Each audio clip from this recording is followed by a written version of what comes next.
Hi, good morning, everybody. Wow, that was quick. Very, very well behaved. So good morning.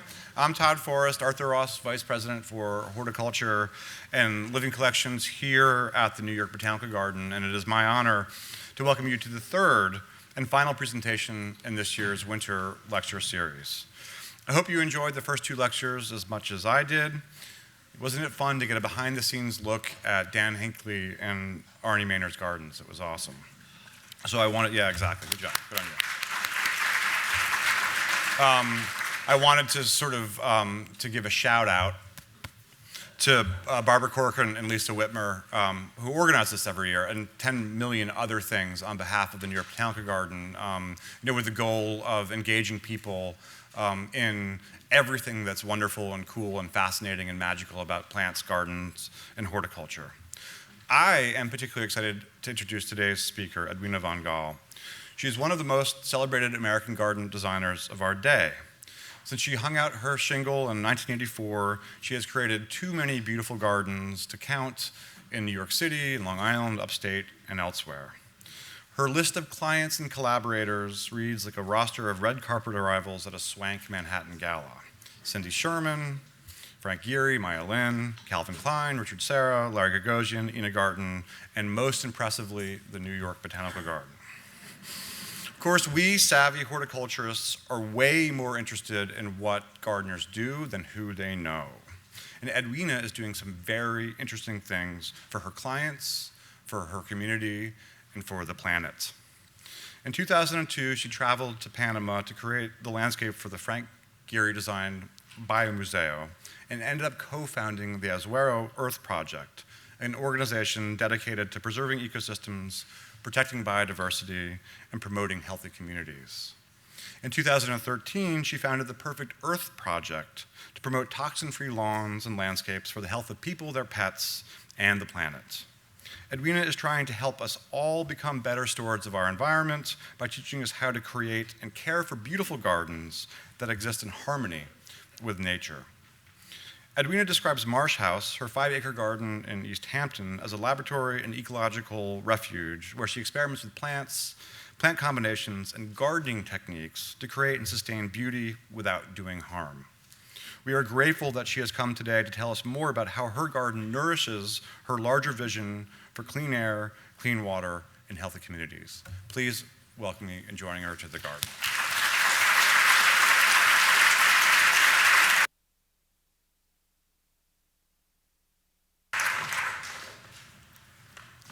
Thank you, Todd. That was one of the best introductions ever. Thank you. And Barbara and Lisa, thank you very much. And it's really great to be here. People have fairly often asked me if I had a business plan. And I didn't know how to answer that at first, because I did not have a business plan. And I realized that what I did have was a passion. And I think I probably share that passion with everybody here in this room, that every day, all I did was follow my passion. And here I am. And so that when I used to come to these lectures, when I was starting out, I took courses here, it was never on my mind that someday I would be standing here. And so it is a wonderful honor. But I also feel like I'm here talking to my friends. And in a certain way, it's kind of a regular thing, I guess, that I can share with you what I am doing now. So, excuse me. So I live in a really beautiful place. I live in the Hamptons, the fabulous Hamptons, known best for its amazing beaches and, yes, big names, big houses, big gardens. But the Hamptons is incredibly beautiful. There's a lot about the nature there that keeps me sane, I hope, sort of. This is right across the bay from my house on Girard Drive, the rack line after a storm. There are wonderful places everywhere that provide the balance to the destruction that's happening there, and we're all, I don't know if you've heard this new term, eco-anxiety. So even those of us who do not believe that there's anything wrong apparently are also suffering from it. So that everybody's walking around with a low grade of concern about their future, about their children's future. And all the more reason to dive into your garden, because my garden is my antidote to eco-anxiety, but it's also a way that I feel that I have found a place where I can do something about my concern for the world. And this is one of my favorite beautiful places, the walking dunes, where the dunes actually meet the wetlands. So you can see there's an Ilex verticillata that appears to be growing out of a dune. Here's a group of birches that the walking dunes have walked over, and just their tops, but it's always interesting to see, you never bury a tree. Well, in the case of the walking dunes, it's just the most remarkable place. There are orchids and cranberries. And this is in Mishomek. I could not design a perennial border that looked this good. And this one doesn't need any help. It wouldn't be tied to it. So when I first moved to the Hamptons, I bought what was a milk bottling plant for a dairy right in the village of Southampton. Those places don't, I think, exist anymore. It is now a McMansion. And I realize I really don't have any good pictures, but all of the really good pictures that you'll see of my garden in here were done by Erica Shank, who is in the audience. And I forgot to ask her, turns out she does have pictures of the dairy. But anyway, I was experimenting there. This was the first time I had a real garden since I had opened my business, and a way to, what you can't see is this bed was filled with vegetables and cabbages, and everything happened in that garden that I wanted to work on. I also wrote my book, Fresh Cuts, there, so I grew stuff, I'd bring it in the house, photographer would come by and take some pictures. And it was where I first started experimenting with swimming pools, because I felt that swimming pools were an inevitable part of a landscape, so whether or not you think they're ecologically sound, you might as well try to make them as kind of appropriate to a garden as you can. So not long after that, I met the man of my dreams. I got married, and I moved over to a very modern place, because the dairy was old world charm, and it got designed for that. So now I was designing a landscape for modern. In the background, you'll see a sculpture by Maya Lin called Avalanche, that is a pile of glass. And it's sort of been a foundation for things that have happened in my life. So this was, of course, before autumn olives were bad. So you'll see some of that evolving. So in a more minimal landscape, I could experiment more with light and shadow, which I feel are incredibly important subliminal messages that a designer can use throughout their project, because everyone is always drawn towards light.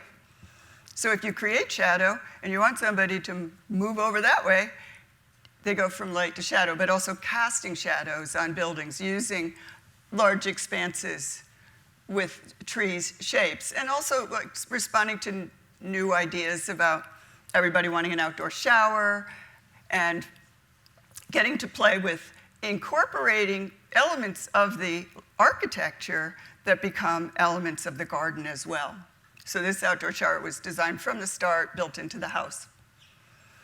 And the pool here, it had to be in the front yard, because the other side was the ocean. And I wanted to, how could you make a pool look like a garden feature? So what is it about a swimming pool that makes a swimming pool as opposed to a water feature? And so I thought, okay, there's a change in depth, so the color of the water changes from one end to the other. Typically you have skimmers, typically you have coping, stairs, the color. So I took all that out. And so one end of the pool is in the lawn, and then there's a little retaining wall. Let's see if I can get this to work. There's a little retaining wall, oops, sorry. Right there. And that separated the mowed area from the meadow area, which is right there. And then there's a scupper at the far end, and all the water, all the debris would be pushed off the end, and there you see avalanche again lurking in the background. And I also experimented with using other kinds of water in the landscape because I love to add water. I especially like building ponds, but don't often get to do that. But this little pool, which I call the moon pool, all summer long would be filled with frogs, which was really great. And then in the winter, of course, it looked pretty good too. Feeding the birds, people work so hard to keep the squirrels out. So what? Because I really don't like the way most things look hanging from trees. I'm kind of a tree nut, and I don't like attaching things to trees. So you'll never, I can't put lighting in trees. I can't bolt stuff to a tree, and I just don't like hanging. In most cases, I'm sure there are places where it might work, but. So I made a bird feeding table. And it was so easy to fill that, so what if the squirrels walked off with a fair amount? But most of my gardening life at that property happened in my cutting and vegetable garden in a plot that I borrowed from a neighbor who had an ag space across the street. And it was sort of a new way for me because the landscape around the house was just landscape. The garden became a completely separate thing. So where this was sort of my evolution starting away from the mixed border. My clients were evolving away from mixed borders at the same time because I think everyone was realizing it's like having a family of 3-year-olds that never grow up. So every 3 years you have to dig stuff, divide it, you're cutting, you're pruning, you're controlling every minute. And so what if you just like have a space, you grow everything in rows, and you have cut flowers to the house, and you can try things and grow things, and so vegetables, cut flowers, everything in a playpen. So it was my playpen.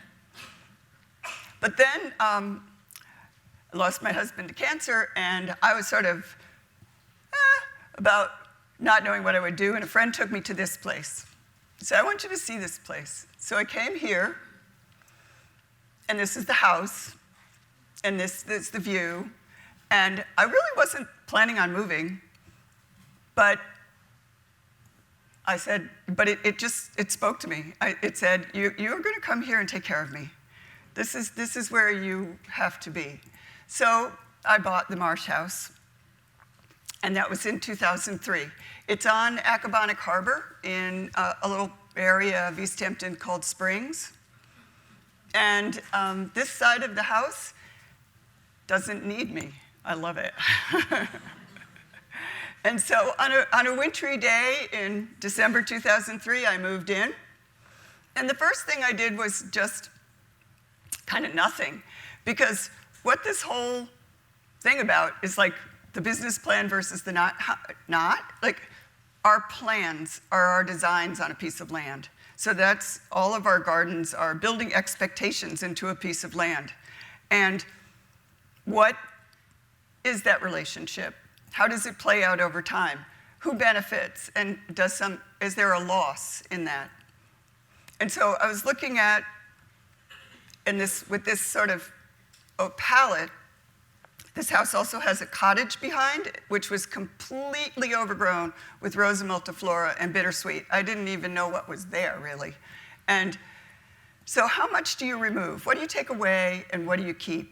How do you know? Also, it was going to be mostly me taking care of it and me doing it, so there is that constraint, which I don't have so much with my clients, but I often think about how lucky I am that I can do all the things that I want to do in my clients' jobs, but so it's really good for discipline because I don't have to do them all at my house. Although I try stuff out, but I can try one idea at a time on each client. And that one idea is generally enough. So I stopped mowing.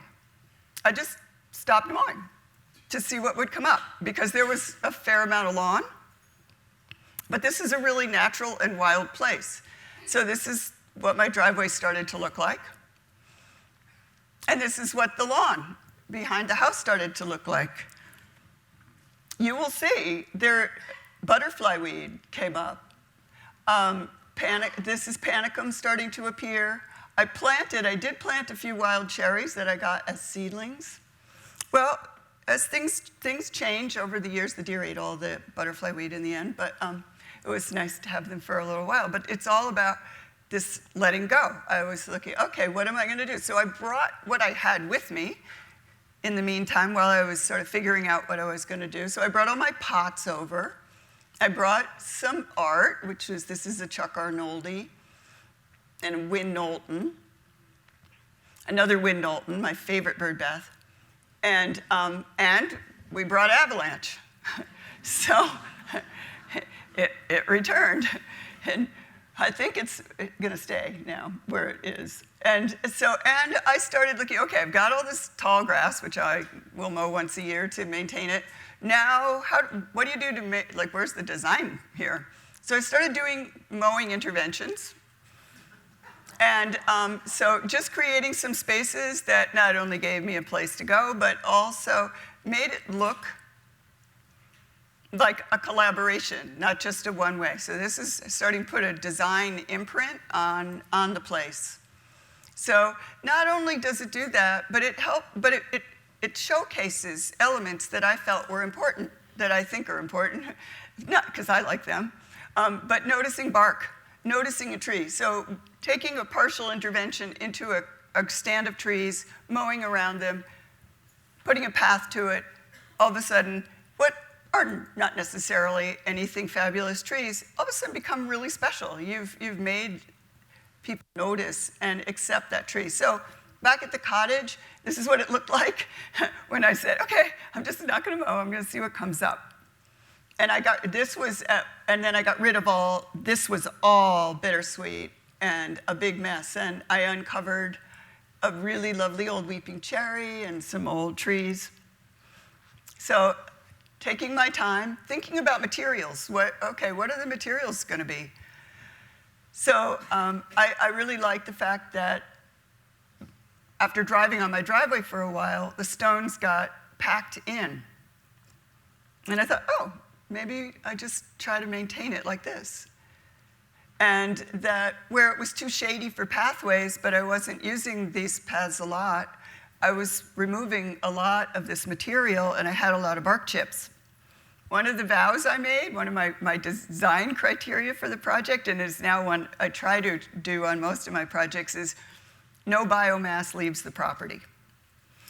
Biomass is the plant material that your property made for itself. That, if you weren't there, is what would be returning to the earth and creating a cycle of health. When we take it away, we're feeding our landfills. 20% of the American landfills are landscape. Totally great food. And so what your landscape made for itself you can't improve on that. So the bark chips come from my property, not imported. And cutting down a lot of trees, there are a lot of logs, because there were a lot of dead trees. So I started just mowing paths and creating some structure. The nice thing about creating structure with mowed paths is, if you don't like it, you just mow it somewhere else. You can even do that in the course of one summer.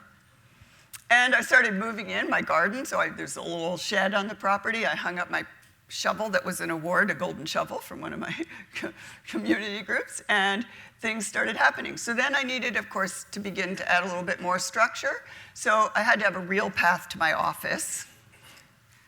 And my benches, I have a lot of wonderful Munderskjal's benches from way back when John was starting the company and I was one of his testers.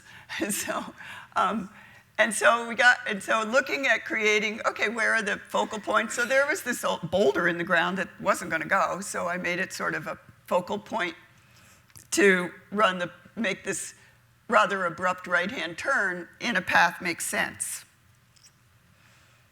And in the wintertime, you can really see how your bones are working.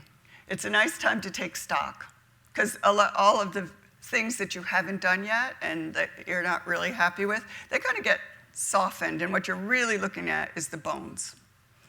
So then the cottage, well, it needed some help, so I painted it dark brown So it would just kind of disappear, added an arbor, little by little. Now the path system was taking place.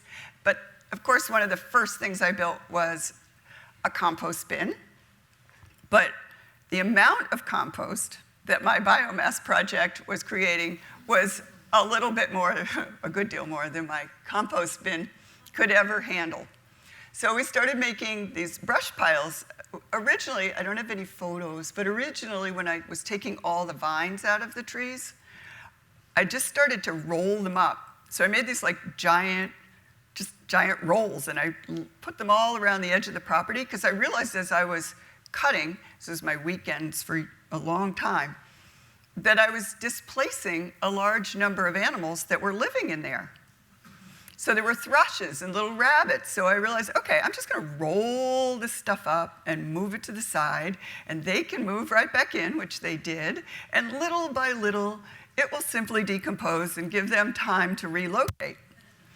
And so that's what I did. And so then, so these were a whole bunch of old privets and things that we cut down. And my neighbor was doing some construction, and I love my neighbor, but we decided, okay, we'll just lay these out here. And from her side, it actually looks pretty great, too. And so then, just like quirky acts of things to like, oh, what do we do with all these little sticks? Well, we'll make a fur ball, And so it'll last a season, it disappears, but it's on site, and under there will be a great little pile of compost. And so the logs were really a big challenge because many of them weren't good enough to be firewood, and I really didn't need that much firewood. And there were a large number of old sycamore and Norway maples, both of which are invasive, most of which were dead because of the entangling vines. So I started really bringing more structure to the garden by creating walls and using them to define areas. Ultimately, they will either melt or be replaced. I did eventually run out of logs and had to start getting them from other people. Like after a hurricane is a good time. And so, everything has its use. Hurricanes are incredibly useful, actually, in terms of taking out things that are not healthy, are not stable. And if you have a use for them, it heals the wound. It makes it a full cycle. So I used the walls to surround the vegetable garden and to create a pear orchard, because a friend gave me a bunch of their old heirloom pears. And I used them to just create sort of interventions in the woods. I wanted to hide the back of this shed or just sort of make it have a sense of place. But also, I feel that the wall defines something in these woods. As you can see, there's a lot of garlic mustard here. And so invasives are a big issue. And since I do not use chemicals, and the question is, okay, well, what do you do about invasives? Well, first of all, you have to know the plant that you're dealing with, and these are annuals. So if you get them before you go to seed, before they go to seed, they aren't coming back. That doesn't mean seed won't come in from somewhere else, or there may not be seed that's already in the soil that hasn't germinated from the year before. But it's pretty easy to just go through and mow this or whack it down or pull them out, as long as you do it before they go to seed. I really hardly have anymore. And I've done the same thing with the mile-a-minute vine, which blew in on Sandy. We didn't have it. Connecticut sent it to us. And, I suddenly realized it was growing all over. And if you pull it out before it goes to seed, it's really, obviously, I'm working at a residential scale.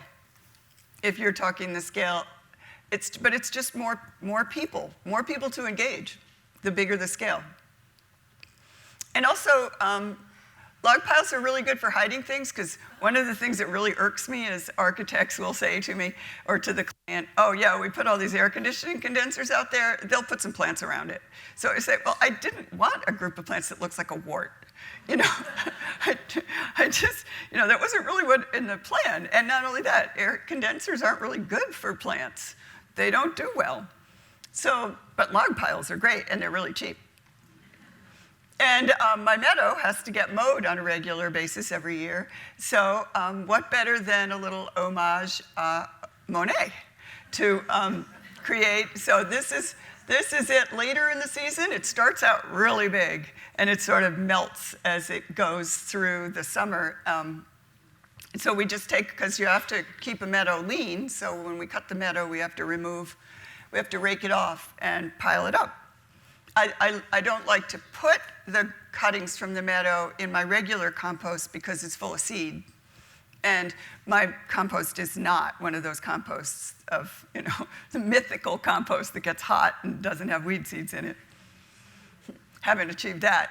And so then, after I cleaned out this section of forest, it was kind of bare. So this is where I chose this bird bath is actually right outside my office door. But there was, in the middle of this kind of grove of cedars and cherries and a catalpa, there was a blue spruce. And this blue spruce just had a top knot, so it looked like a Christmas tree on a pole. And so I thought, well, it doesn't really belong here, it's gotta go. But, so what the guys did, we cut it off really high, right below this where it foliated, and left the rest as a totem pole. But through the years, I've been watching it, because it's right outside my office door.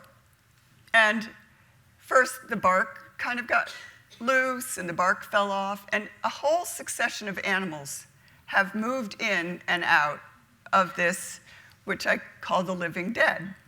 So, and it has provided habitat for woodpeckers and squirrels and innumerable bugs. And then, last fall, it was very windy, and all of a sudden, it went down. But it's gonna stay there. We just pushed it a little out of the way, so now it gets to just melt, because it's still full of all sorts of interesting things. And this was, as a contrast, this is a catalpa, which didn't ever rot. So it's really interesting to see the difference in the way the trees are inhabited or used by the animals in my property. But I left it here because it's just beautiful. And it will disappear over time, so it's not like a long-term commitment. If I don't like it, I can always take the chainsaw to it or just let it melt. And so so that when this big pine died a couple years ago, it just suddenly turned brown and died, I decided not to take it down. It's not gonna fall on anything. It's not near my house. And so I have a new living dead. It's now becoming inhabited, and I have an amazing woodpecker population. And I don't know, I think it's beautiful. So one of my smaller personal campaigns is standing dead trees are called snags. So I have a Save the Snags internet. On my Instagram, I'm always taking pictures of Save the Snags, because everybody's first inclination is it's dead, cut it down, get it out of here. And I'm saying, well, not so fast. Maybe there's a life still for that tree. And so I started also thinking about, somebody once mentioned this and it really stuck. It's like, well, who is the client? Because here you're making plans on this land. You're thinking about but who are you working for? So I obviously have a client if somebody is paying me to do it. I have a lot more latitude if it's my own property. But what about all the other life on this place? It's the soil, the water, the air, the bugs, the birds, the wildlife. Maybe they my clients too. So I thought, well, besides just leaving snags, I could do something maybe a little bit more active. So I actually got the Boy Scouts. Who knew they still existed? Boy Scouts came and put up an osprey pole for me with the Nature Conservancy. And I actually got ospreys. And so that's in the part where I just watch out in the marsh. And then outside of my office, I put up a bird feeding pole. I did decide that like the squirrel thing was maybe a bit much. So they can't quite get to this one. But a lot of other things too. I mean, look at this one. It's like, they really pigged out. They wiped me out in about 10 minutes. And my bird bath, you never know who's going to show up at a bird bath. And also bee baths. I mean, I don't know if people realize that honeybees in particular need a lot of water, because think about it, they're making honey. And but bees have really short legs. And so they need to be able to walk up to the water and sip. So most typical bird baths really can't help them because, I don't know, the angle's wrong or something. So it's recommended, I learned, to put some stones in your bird bath. And then bees can drink out of them too. And then there's also, like, what else am I hosting? So this is a stinkhorn mushroom, which I'd never heard of until one appeared, because I didn't realize that my bark chips had created the perfect habitat for stinkhorns. And they do stink, but not so bad that you can't just get up close and completely fascinated by them. And also, well, I have this secret passion for Doug Tallamy. Maybe not a secret, I've told him. And so he is urging everyone, and if you haven't heard him talk, I strongly recommend that you do, because every tree, he feels, should have ecosystem services, and that as many plants as possible should feed caterpillars.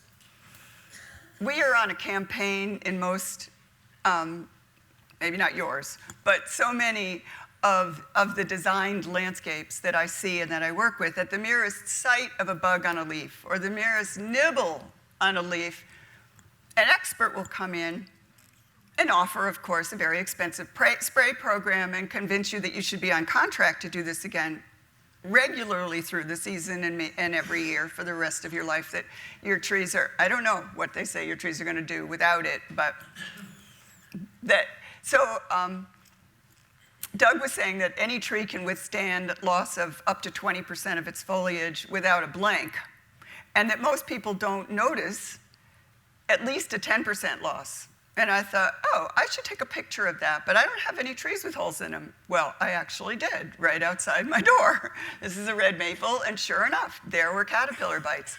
Caterpillars are pretty much the only thing that chicks in a nest can eat. They're too young to manage seeds and nuts. So even basically seed and nut eating birds feed their young caterpillars. And they feed them not just one or two, hundreds of caterpillars it takes to get a nest of young birds to adulthood, to fledge. We are now starving them because of plants like the Callery pear or other plants that are sold as completely bomber. Nothing will ever eat the leaves on these plants. That is no longer a positive. We know better now. You need to have some leaves with holes in them. And Doug also taught me one of my favorite remedies. It's the 10-step program. So if you have holes in your leaves and you're worried about a tree, the first thing you do is take 10 steps back. Miraculously cured. And he also got me to do this. Last year, I had a very large amount of tent caterpillars, particularly in my cherry trees. So Doug said, leave them. And I said, what? You know, I'm out there poking and smashing at them. He said, just leave them. So within about 2-3 weeks, out of like a dozen or two cherry trees, 3 or 4 of them had 0 leaves, like not 20% loss, 100% loss of leaves, maybe 99, like some little nibbles were left. And I thought, Doug, you're toast, you know. This is the end of my trees. Nope, They all came back. They leafed out again. They're fine. I mean, I don't think they could withstand this if it happened to them every single year. But chances are the bird population benefited from all those caterpillars, and they will be back to eat them again next year in even larger numbers, and my tree will not succumb like they did this year. So I'm hosting everything. So I thought, well, gee, I'm even hosting, gall on these trees, because should I cut this branch off, or should I just kind of be amazed by it? And I'm hosting deer. So this is like the big challenge, like, okay, I'm hosting deer. But what am I gonna do? I live on the marsh, I can't fence my entire property in. And so I invented a way of dealing with the rubbing. And so all of you who are struggling with wrapping your trees with plastic or doing metal cages, just wrap them with twine. I've done it long enough, I know it works. It's biodegradable. I mean, I take them off for the summer, but you really don't have to. They turn gray over the winter. Just get them on at Labor Day. Otherwise, all small trees, and maples tend to be easy to rub until much older. As long as the bark is smooth, the deer will probably attack them. And you can see here, I was finding young oaks coming up. The deer have now pretty much decimated the understory of the entire eastern end of Long Island. And there is no recruitment. Recruitment is the trees that provide the youngsters that are the future of our forests. The deer have destroyed recruitment. There are no young trees to replace the trees that are reaching maturity now. There's no more cover for ground nesting birds. Ground nesting birds were typically a large predator of ticks. So we love the deer, they're beautiful, but we have an imbalance and we have a serious problem. I'm not going to deal with that on a global scale, so I can only I'm just experimenting. Okay, what can I do on my property that leaves room for the deer, but also allows me to make sure that certain things that I think should not go extinct have a little place here. And how can I do everything that I do on my property? How can all of these be done in a way that are not so eccentric that other people might do them on their property too? Or that I might even be able to get my clients to consider. So cages on every tree in your property, it's not gonna work. So I foster some, but I ultimately decided that the whole front of my property out by the road, I wanted to let it become the woodland that Long Island no longer has. Not only because I wanted to be able to see what it would be to do it, but I want others to see what, and hopefully working together, we can find a solution to the problem. And so also, as I'm building my garden, and talk about that, but like more and more people, it's more and more a demonstration. It's my laboratory, so it's open. So I built a deer fence, which hopefully, because I was really not wanting to build a deer fence, but I fenced in this part of the property a year ago, and we'll see what happens. I also fenced in, obviously from the start, fenced in my playpen, my vegetable garden. Everything is in there pretty much. And so it's fairly large, starting in the spring with this Arnold Promise witch hazel, which this year has been in bloom for probably, I don't know, 8 weeks. It's just extraordinary. I guess it's the cold weather persisting. It's just, and it's, this is from way back across my yard. I can just see it beckoning, and I can see it when I come down my driveway. And so, this is the place where I really look at like control versus not control, about letting go, and so it's this constant thing. It's like raising kids. How much do you hover, and how much do you just say that's who they are? It's what they're going to be. So But my vegetable garden and my flower garden is like my hover. And so starting now, this is like I'm ready to, getting ready to, every little plant under my control. And so getting my beds ready with that Arnold promise there, reminding me, yes, spring is coming. I have a little cold frame, which is proven to be over here, which is really great. I've had lettuce most of the winter. I've ordered another, but it seems they've gotten popular because it's been on back order for ages. I might miss this season. Like most people, I think, raised beds are, I'm turning my whole garden little by little into raised beds. They really are, well, they're easier on my back, but but voles, in addition, have become a huge problem. We have major vole issues. So raising them up, they've got vole cloth underneath. Because they ate, like I broke down and bought this really expensive dahlia bulb last year. Of course, it was the first one they ate. Just those ones that come back that I can like dig, and there are thousands of them every year, and I could throw half of them out. They did not eat those. So this is where, I kind of let things go. It's not that my vegetable garden is that much controlled, but it is the place where it's sort of, the most vigorous will be the ones that survive. And I let a lot of things just come up where they will. And also things happen. So I really like collaborating with artists and get to do so happily on many projects, but also an artist friend of mine who was in a terrible accident and almost lost his hand needed something to do with his wrists to strengthen his wrist. So he started actually hand knitting with wire and made me these hose guides for my garden. So, because he said, I'm going to put stones on top of rebar. And I said, that won't work. Like, that's a crazy idea. But they do work, and they're incredibly beautiful. So if it looks like I'm sort of running sort of some kind of ceremony in my garden, he made rather a lot of them, and I can't bring myself to throw any of them out, maybe. But, and of course, producing an amazing tomato in the end is like, it sort of tells it all, as much as like the natural part is so wonderful. There is something, I think, deep in all of us that just loves to grow a great vegetable. And so my garden I never know.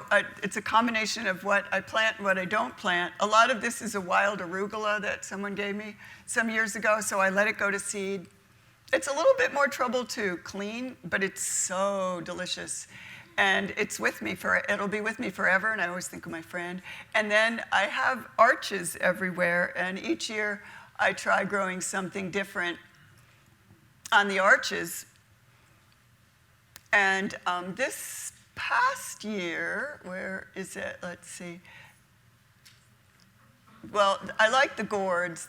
They're a big favorite because everybody really likes seeing the gourds hanging down. Oh, but this past year was the year of the Long Island cheese pumpkin. And I don't know if you know about the Long Island cheese pumpkin, but it's sort of I guess the poster child of seed saving, that someone found some seed of this pumpkin. And they call it the cheese pumpkin because it looks like a big wheel of cheese, supposedly. I wouldn't say it's really the world's most amazingly delicious. It's grown to eat. It's okay, but it holds incredibly well. So I still have one that I'm just waiting to see what happens because it's just sitting there in my kitchen. It hasn't changed yet. And so I don't know whether it's edible. I'm not going to try. Oh, here it is. And so, but instead of giving up too much real estate to them, because they also are, it's a lot of vine for not a huge number of fruits. So I just grew them vertically. And it's extraordinarily the strength of the gourd family and the winter squash family, how incredibly strong their stems are, that I wasn't sure how it would work to grow them up, because they're big. Some of them are like that. And they were all hanging there. And sometimes you just like whatever happens, like things take over. Because I grew these new kind of gourds this year that I love, ornamental gourds, they're really fun. And so I just let them take over the chair. I wasn't going to be, I never sit down, in the garden. No. Who sits down in their garden?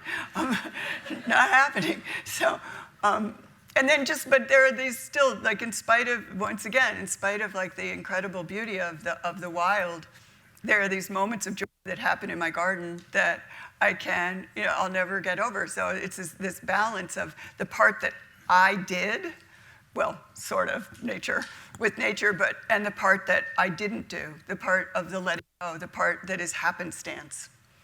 And I love the combination. So now that I've kind of gotten the place kind of in place, I've got the sort of a plan down, nothing's moving too much, I started moving outside the playpen, moving out into this thing to say, let's see what I can do in spite of the deer. So I've started really, so these are the beds that are coming. I don't have any good pictures of these beds, I'm sorry. But partly maybe because they don't look that great yet, because every time I think I have something, the deer eat it.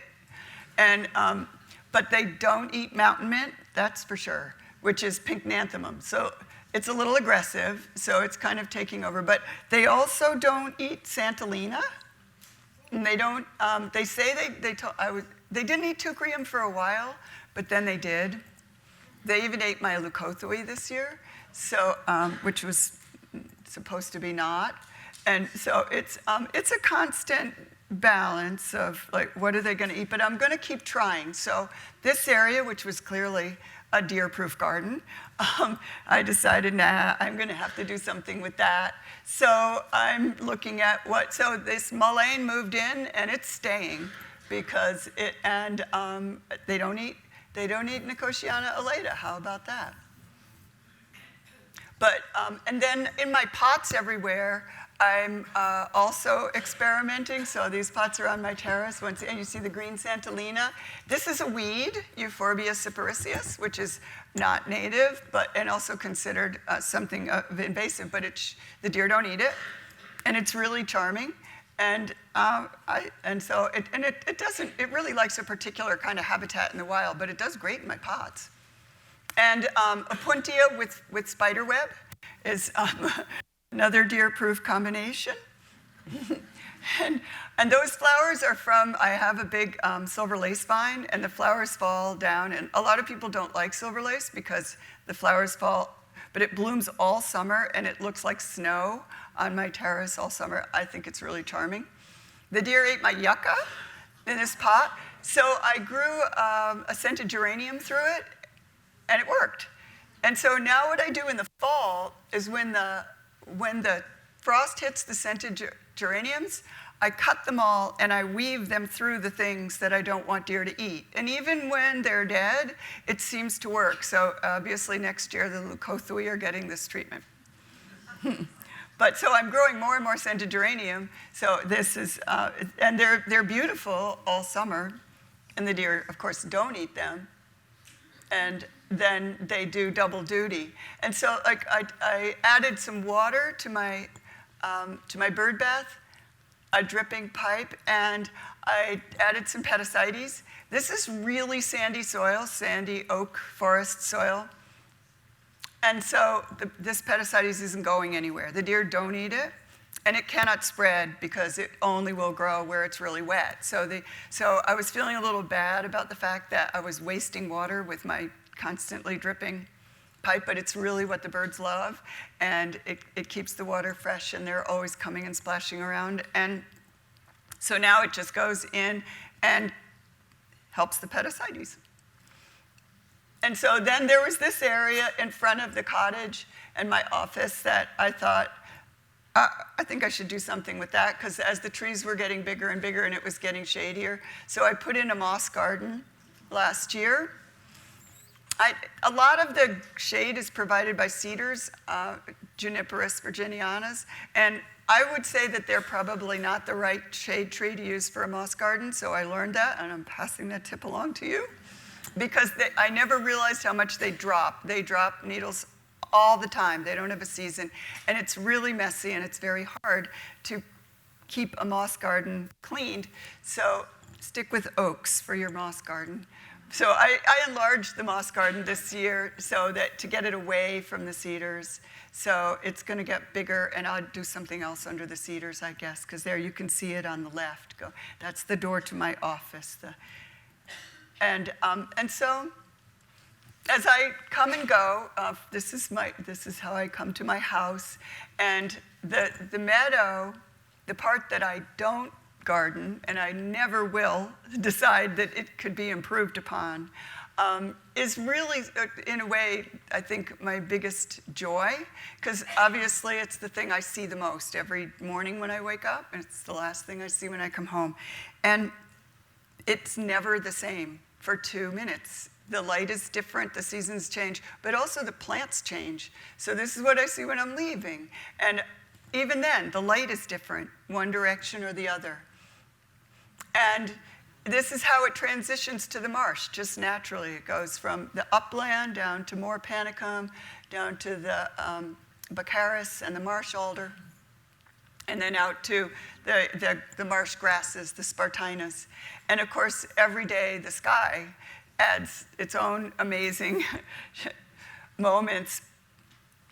And the cedars, as you can see in the background, each one, because they grew from seed, that's a cluster, everyone has its own personality, and it's one of the things that I feel particularly sort of pained about, this lack of recruitment. I don't know whether we have trees anymore that grew from a seed right where they fell. I don't know that happens. All the trees are planted. Most people don't even plant a tree right. I don't know what their future is. They're all clonal, or they're all something else.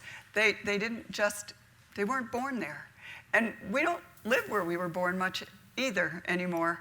So I wonder how that affects who we are and how we will thrive.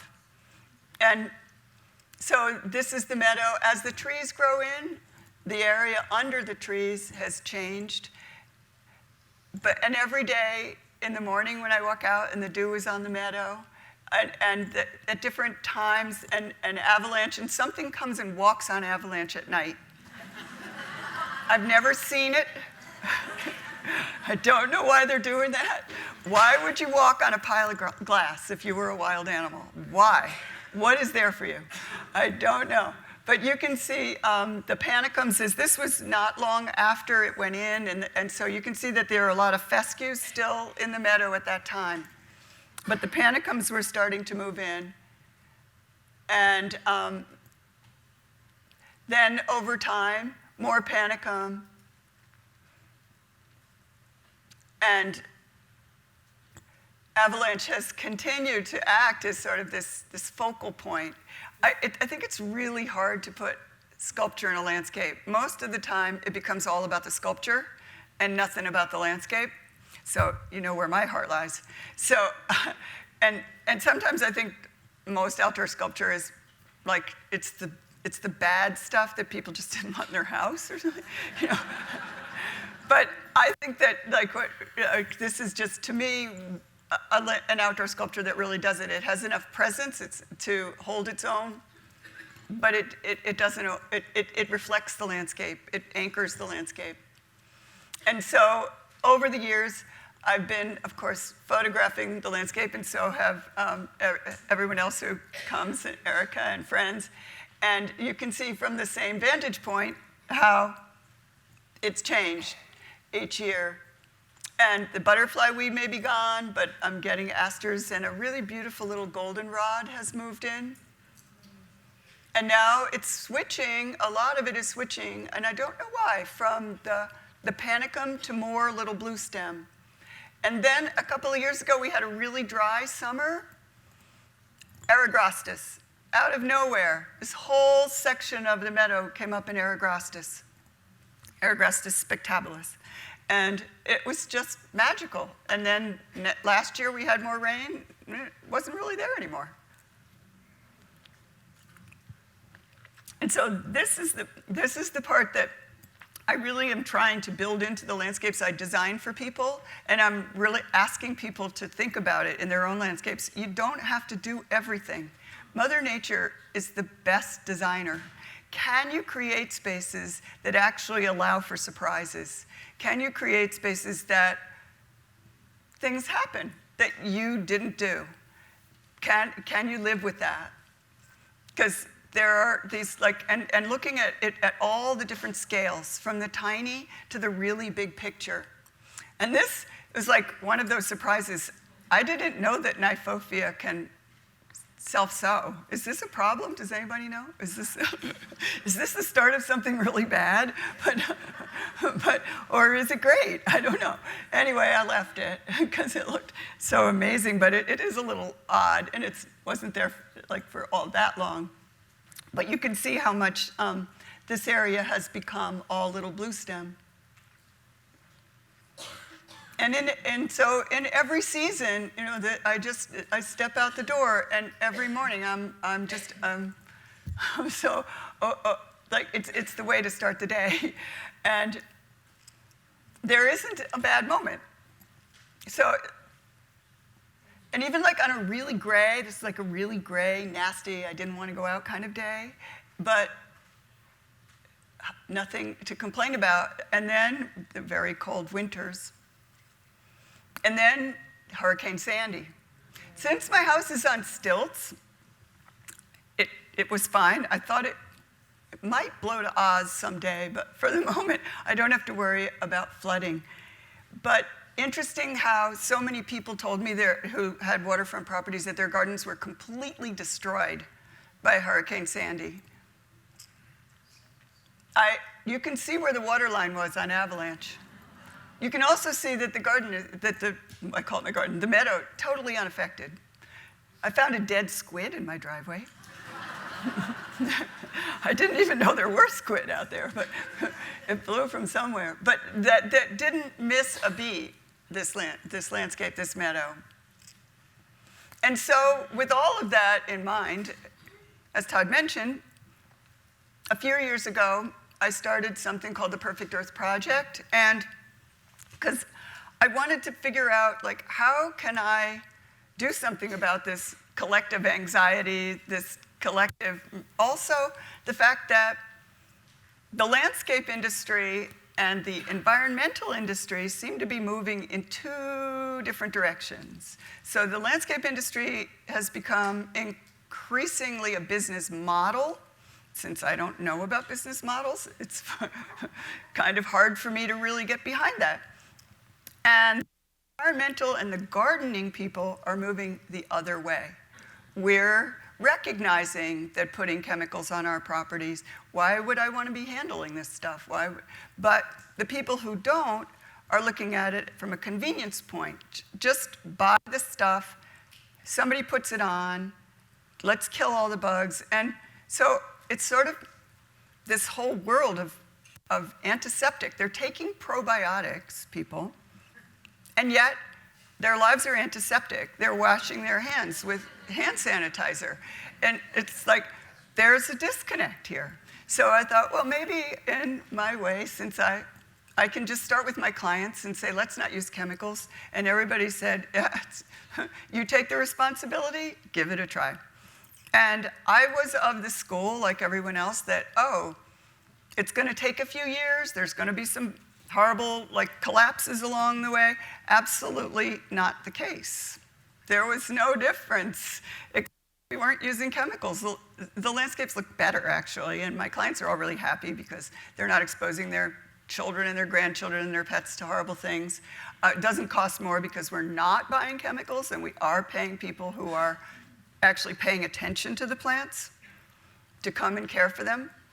So that's what the Perfect Earth Project dreams that someday the landscape industry will actually be land stewards, and that everyone looks at their property as a sanctuary. And so I've been opening my property. The Garden Conservancy Open Days come by, and we do demonstrations, but anytime we're now trying to build an educational program around my place. I don't know what people expect that when they are coming, maybe they think they're going to see something like one of my clients gets. And, but they keep asking me to open the garden again, so I guess people aren't altogether disappointed. Do come this year. I think we're going to be making it's not seed bombs, they worked out something. Last year we did bee hotels. But we are definitely doing one on compost tea, so we'll be making compost tea and looking under a microscope at the life of the soil. So we've gotten, as part of all of this, extremely interested in the soil biome and how it correlates to your gut and the gut biome. And there's a tremendous overlap in human health and the amount of soil that you actually come in contact with and the importance that that soil be healthy. And so here we are. So all of this has then, for me, been absolutely amazing because it's engaged me with my community. And whereas before, I was sort of in my garden looking down, enjoying my meadow, thinking about these things, but now I'm actually involved. Like, I know the mayor of our village. I know the people on the town board. I'm involved. They come to me with questions. This is the local land trust. They have a garden where they don't use chemicals, so we do demonstrations there.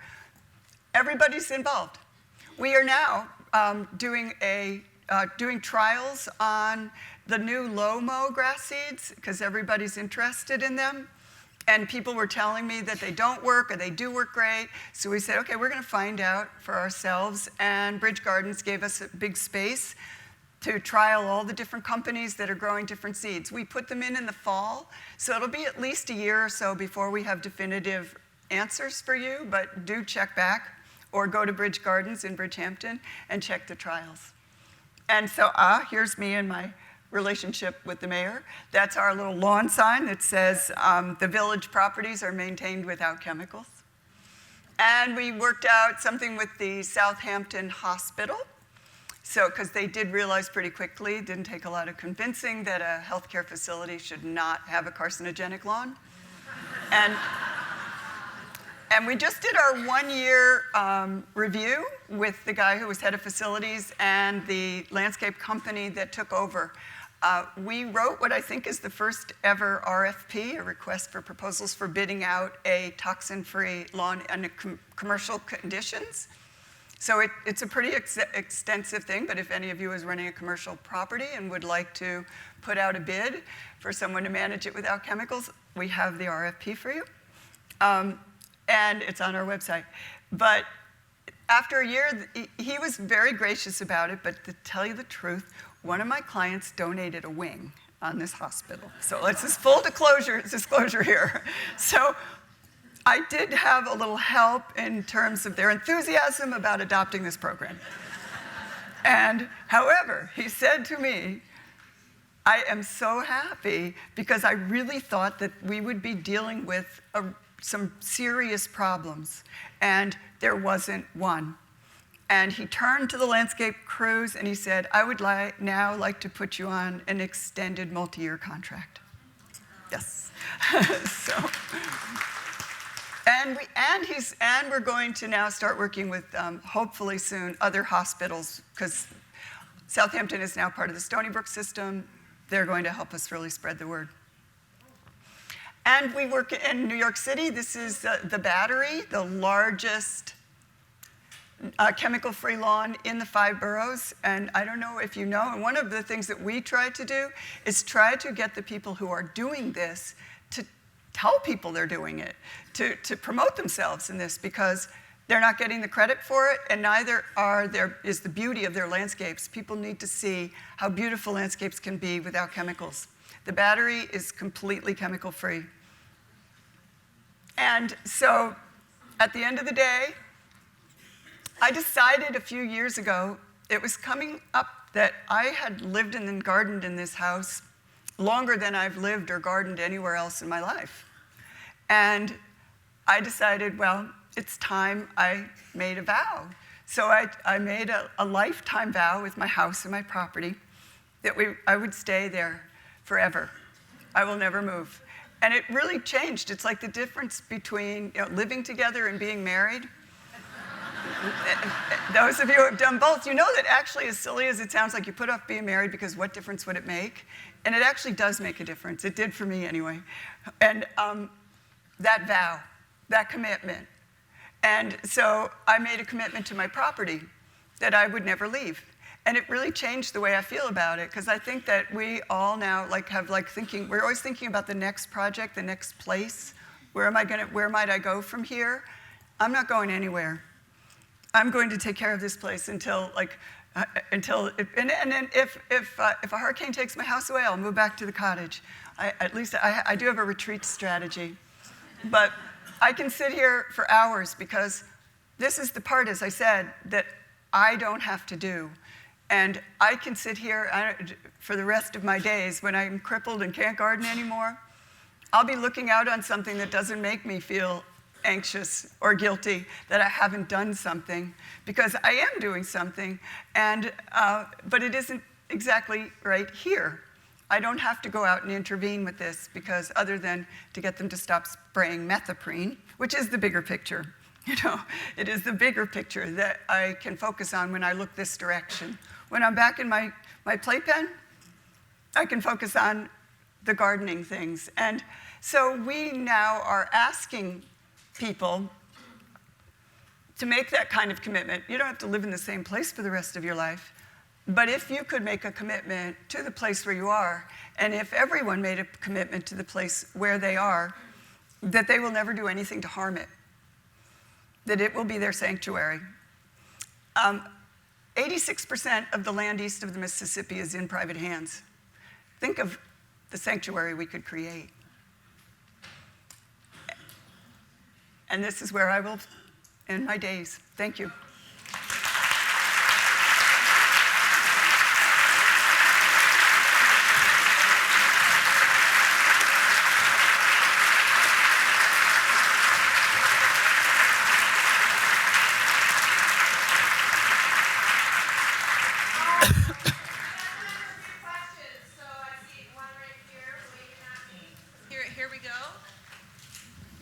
Hi, that was an amazing talk. Thank you. I had a question about your deer fencing, whether it goes into the ground to prevent them from digging under, how tall it goes up, and it looked like you had mesh to a certain level and then just sort of cross beams or wires. Can you tell us how you did that? Thanks. Yes, I can.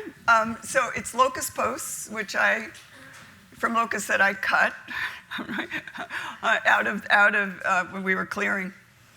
And they do go into the ground, about 3 feet or so, and they're 7 or 8, I think they're 7 feet high, because it's kind of what we had. And it's 4 feet of wire fencing. It's actually like corral fencing or some kind of heavy-duty farm fencing. I don't know why they make it with narrow mesh. I guess they do it to keep animals out, so they make it with narrow. The holes are smaller at the bottom and larger at the top. But I turned it over because I wanted to only keep deer out. I didn't want to keep out all the other wildlife. So I made it so that the bigger holes are down below. It's too small for a fawn to push through, but not too small for rabbits and turtles, because I've seen deer fencing where the turtles are caught in it. And so I wanted to make sure that the foxes, everybody could move through my property.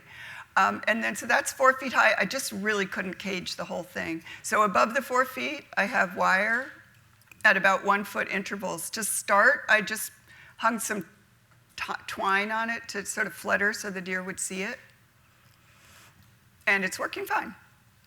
It's working really well. I've experimented with a lot of different deer fencing.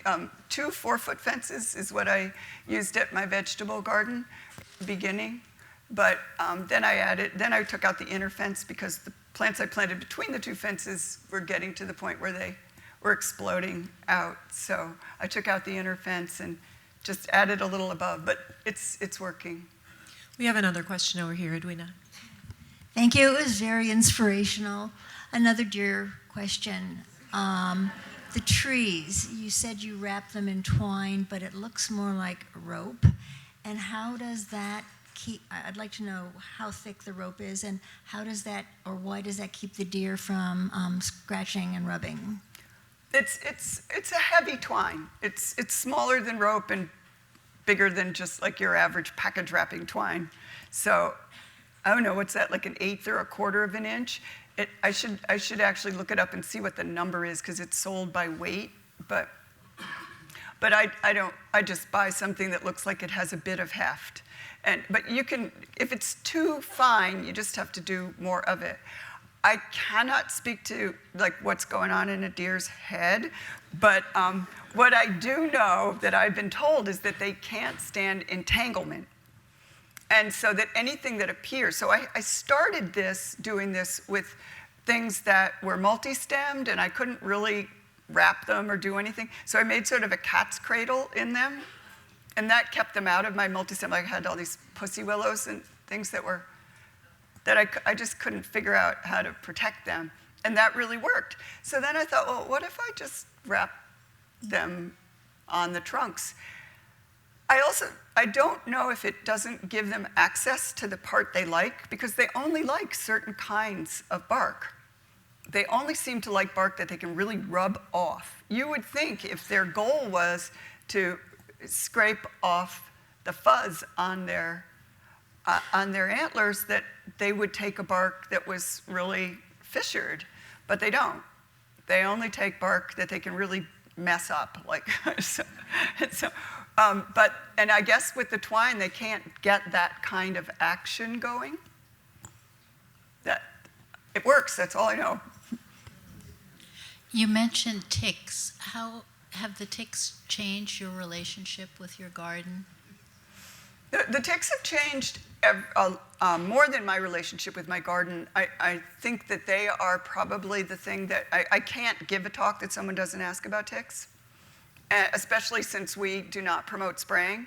I actually don't even like organic sprays because it's much easier to kill beneficial insects in most cases than it is ticks. Ticks are really hard to kill. And so the organic sprays are not target specific, and they kill butterflies and honeybees and all the things that we love. And so, I mean, you can, if you want to spray, you can spray early in the morning or late in the afternoon and stick to the places where ticks hang out, which aren't necessarily the place where pollinators hang out. But still, there's a lot of collateral damage. And working with the Southampton Hospital, actually, they have a tick-borne disease resource center. And so we do have an official line, which is spray yourself. That is the only way you'll ever be sure, because you can't spray every tick on your property. You'll never get them all. And so that one may be waiting for you. And so if you spray yourself and check yourself. Use the spray of your choice. Obviously, DEET's more effective, but we don't like DEET. Permethrin you can put on your clothes, but then it's in your laundry and staying in your house forever. So, but cedar oil, I make a little concoction of a body oil mixed with cedar oil. I put in rose geranium, whatever I feel like smelling like, I guess. And so for guys, cedar oil and a little eucalyptus. And I put it on in the morning, and it's just like sunblock. I put it on. And I had Lyme before, and I haven't had it since, so I think it's working because I'm really paying attention. And that's what I tell people. Would you rather expose your family and your pets and your property to something that has unknown but serious consequences, ultimately probably serious consequences? How do you weigh that against the dangers of getting Lyme disease? So I say, that's what, spray yourself. Hello, I'm intrigued by the animal prints on avalanche. I wondered, could it be coyotes or maybe fox prints? One coyote has been sighted on all of Long Island, so I don't think, so it doesn't look like that coyote has a big chance of reproducing. So the deer are safe, one way or the other. But I have a feeling, it could be foxes, but our fox population is really low. And so maybe raccoons. I don't think it's deer. We have a question over here on your right. Thank you. I loved your talk. You showed photos of your raised beds. Could you just talk a little bit about how you built them, the height and so forth, and specifically how you keep the moles and voles out? You mentioned something called vole cloth. Yes. My beds are high, just because I like them. I decided I like them that way. I use a 10-inch board, 10 by 10, so that just 2 of them is the height of my bed. Some people just do 1, like a 10 or a 12-inch. And it's enough. It's just because I have been dumping compost and improvements and everything into that sandy, oaky soil for so many, and it just disappears. It's like gone. Year after year of improving that soil, it's gone. So 1 raised bed, and all of a sudden I filled it with great soil, and it's not gone. It's there. So that's really, so that convinced me to continue with the raised beds. But and what I do is there's something called hardware cloth, which is a welded wire cloth. I use it for rabbit cages. And I put that at the bottom and wrap it up on the sides. I also think that the higher is going to keep the voles out. A 10-inch raised bed probably wouldn't. So it doesn't keep squirrels out, that's for sure. But don't get into anything. But but you really have to be careful to wrap it really well and push it hard against the sides, because voles can get amazingly into anything. I'm assuming that maybe over time that cloth is going to disintegrate.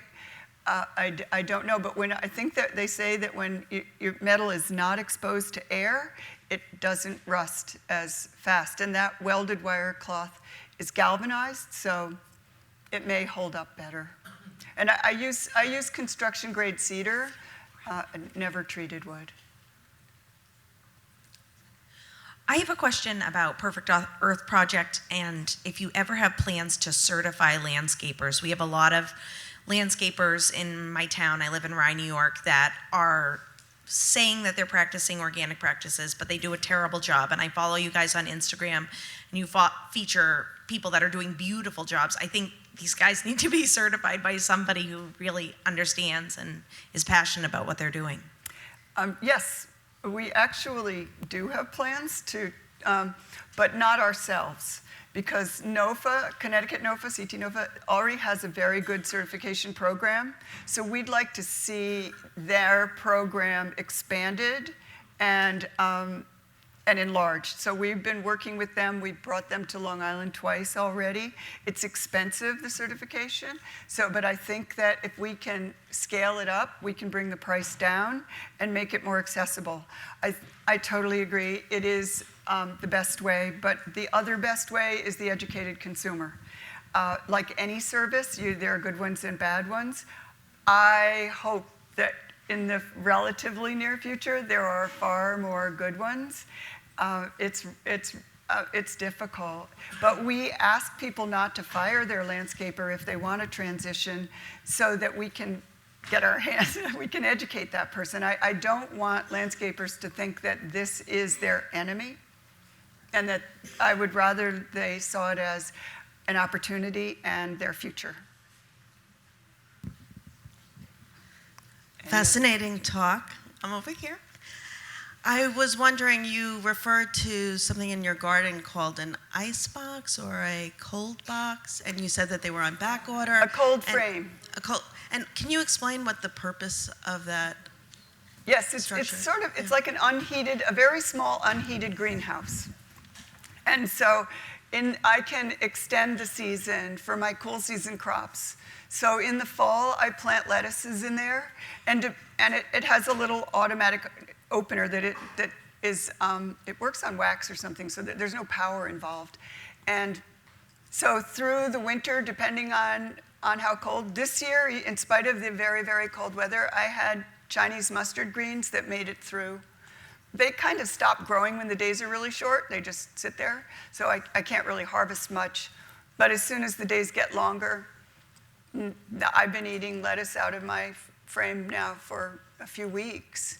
And the little seedlings you saw in the window, those are out there now, hardening off.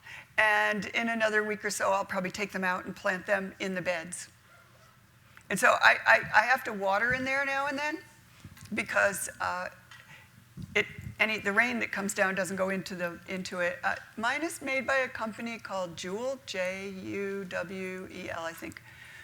And I like it because it's one of the sturdier ones. There are a lot that are sold that are not good. I had a homemade one, People used to make them with a storm window on hinges in a box.